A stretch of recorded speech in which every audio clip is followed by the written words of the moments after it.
핵심적인 주제가 있다라는 거예요. 그 주제가 뭐냐? 우리 마태복음 4장 17절 말씀을 함께 읽겠습니다. 시작. 이때부터 예수께서 비로소 전파하여 이르시되 회개하라 천국이 가까이 왔느니라 하시더라. 아멘.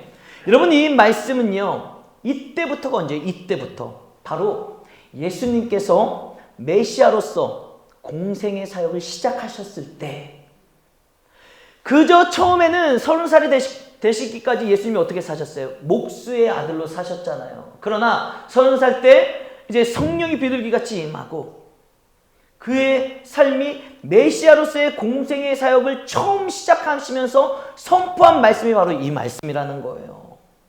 이 말씀은 무엇입니까? 예수님께서 말씀하신 이 말씀, 회개하라 천국이 가까이 왔느니라, 이것이 바로 마태복음의 핵심 주제라는 거예요. 즉 회개하고 천국에 가야 한다라는 것. 천국이 어디입니까, 여러분? 하나님의 나라가 천국이죠. 다시 말해서 마태복음의 핵심은 뭐냐? 천국, 하나님의 나라가 바로 마태복음에서 말하고자 하는 핵심 주제라는 거예요. 그래서 예수님이 이 땅에 오신 이유가 뭐예요? 우리로 하여금 회개하고 천국에, 하나님 나라에 가게 하시기 위해서 예수님이 이 땅에 오신 거예요. 그래서 마태는요, 하나님의 나라, 천국에 대한 관점을 가지고 예수님이 왜 오셨는지, 예수님이 어떤 일을 하셨는지 그 사실을 증거하고 있는 것입니다.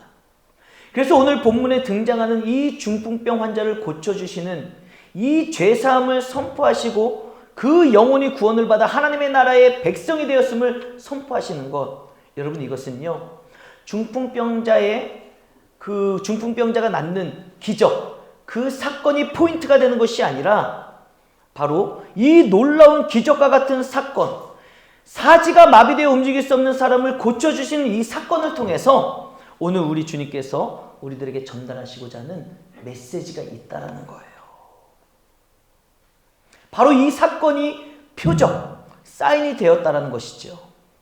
자, 보겠습니다. 이사야 35장 5절에서 6절 말씀 우리 다 같이 한번 읽어보겠습니다. 시작. 그때 맹인의 눈이 밝을 것이며 못 듣는 사람의 귀가 열릴 것이며 그때 저는 자는 사슴같이 뛸 것이며 말 못하는 자의 혀는 노래하리니 이는 광야에서 물이 솟겠고 사막에서 가 흐를 것임이라. 아멘. 여러분, 그때가 언제입니까? 이 이사야 선지자가 말하고 있는 그때가 바로 하나님의 나라가 임하실 때, 그때를 지금 예언하는 말씀이에요. 그때가 되면 어떤 일이 벌어지는 거예요? 하나님의 나라가 임하실 때가 되면은 이사야 선지자가 예언한 것처럼 맹인이 눈을 뜨게 되고요, 안진뱅이가 일어나며 듣지 못하던 사람들의 귀가 열리고 말 못하던 사람의 말문이 트이게 되는 놀라운 기적이, 놀라운 역사가 일어나게 된다는 것입니다. 언제요? 하나님의 나라가 임할 때 이런 일들이 벌어진다는 거예요. 그러므로 지금 예수님께서 본 동네에 가셔서 이 중풍병 환자를 고쳐주시면서 죄사함을 선포하시는 이 기적은요, 단순히 육신의 질병을 고침받는 그런 사건이 아니라 바로 중풍병 환자가 죄사함을 통해 하나님의 나라를 맞이하게 되어지는 그 놀라운 일을 표적 삼아 우리들에게 보여주고 계시다는 사실입니다. 그러므로 여러분, 우리는요, 이와 같은 놀라운 기적을 보면서요, 죄사함을 통해 임하시는 하나님의 나라를 볼 수 있어야 되는 거예요. 그래서 우리는 신앙생활하면서 여러분, 단순히 기적만을 바라며 살아가는 삶이 되어서는 안 됩니다. 단순히 기적만을 바라는 사람은요, 하나님 이것 좀 고쳐주세요, 이것 좀 저에게 주세요, 이것 좀 이루게 해주세요, 그 사건만을 위해 살아가는 사람들이 있어요. 그러나 여러분, 예수님이 이 땅에 오셔서 놀라운 기적을 일으켜주신 이유는요, 단순히 그 사람을 고쳐주시는데 목적이 있는 것이 아니라 그 사람이 죄사함을 받고 질병에서 고침을 받고 하나님의 나라가, 천국이 그의 삶 가운데 임하시는 것을 보여주시기 위함이라는 사실입니다. 그러므로 여러분, 우리는 하나님의 나라에 대한 소망을 품고 모든 기적과 이적과 표적을 바라보며 하나님 나라를 상상하며 소망하며 살아가는 은혜가 있어야 될 줄로 믿습니다. 여러분, 예수님이 이 땅에 성육신하여 오신 이유는요, 우리의 죄를 사해 주심으로 말미암아 우리를 구원하여 주셔서 하나님의 나라에 갈 수 있도록 인도해 주시기 위해 예수님이 이 땅에 오신 거예요.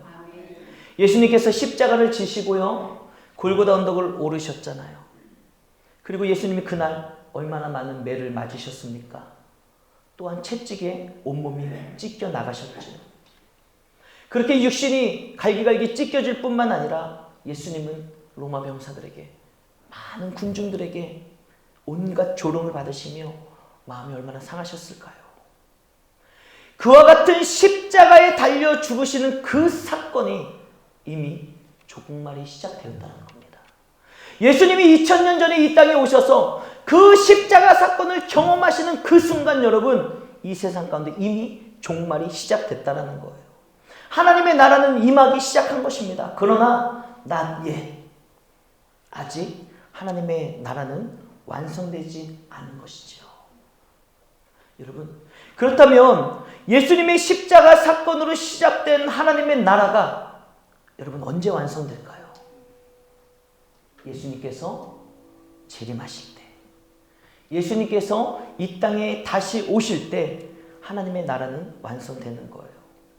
그래서 여러분, 지금 우리는요, 예수님의 그 십자가 사건과 예수님께서 다시 재림하실 이 역사적 사건 사이에 우리는 지금 살아가고 있는 것이죠. 그렇다면 예수님께서 재림하시는 그날이 오기까지 우리가 어떻게 살아야 할까? 여러분, 이단들 많잖아요. 이 세상에 이단들, 사이비들. 그 이단과 사이비들은요, 무엇에 포커스를 맞추는지 아십니까? 언제, 예수님이 언제 재림하실 것인가. 그래서 옛날에 우리 다미선교회 기억나십니까? 80년대인가요? 다미선교회 사람들이 예수님은 몇 날 몇 월 며칠에 오실 것이다, 날짜를 특정했잖아요. 그러니까 온통 그 언제 오실 것이냐에 포커스가 맞춰져 있으니까 삶의 모습이 어떤 거예요? 거기에 따라 달라지는 거예요. 집 팔고 못 팔고 못 팔고 다 팔고 그 한 자리에 모여서 예수님 재림하실 거다, 안 오셨잖아요. 여러분, 이단들의 특징, 사이비의 특징이 언제 오실 것이냐, 여기에 포커스를 맞춰 살아가지만 여러분, 참된 그리스도인들은요, 언제에 포커스를 맞추는 것이 아니라 뭐에 포커스를 맞춰야 되냐? 어떻게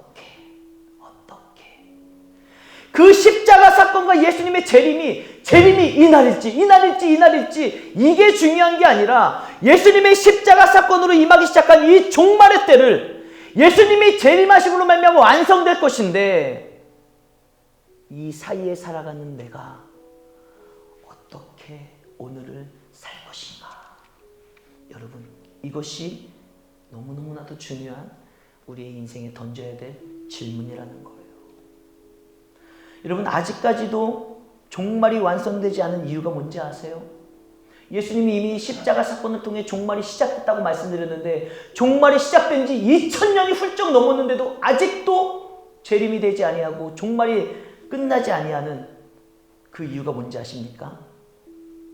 그 이유는요, 우리 모두를 구원받기에 합당한 사람으로 만들기 가시기 위한 하나님의 시간이 필요한 거예요. 하나님의 시간. 지금 이 예수님의 십자가 사건에서 이 재림까지 이 2000년이 넘도록 하나님의 시간을 통해 우리들을 구원의 자녀로 만들어 가시는 겁니다. 다시 말해서 하나님 아버지께서 우리 모두, 저 여러분 한 사람 한 사람을 너무너무나도 사랑하시기 때문에요, 한 사람도 놓치지 않고 모든 영혼이 구원받아 하나님의 자녀가 될 수 있도록, 그래서 삶을 돌이키고 회개하고 돌아올 수 있도록 하나님이 지금 시간과 기회를 지금도 주고 계시는 것 아니겠습니까?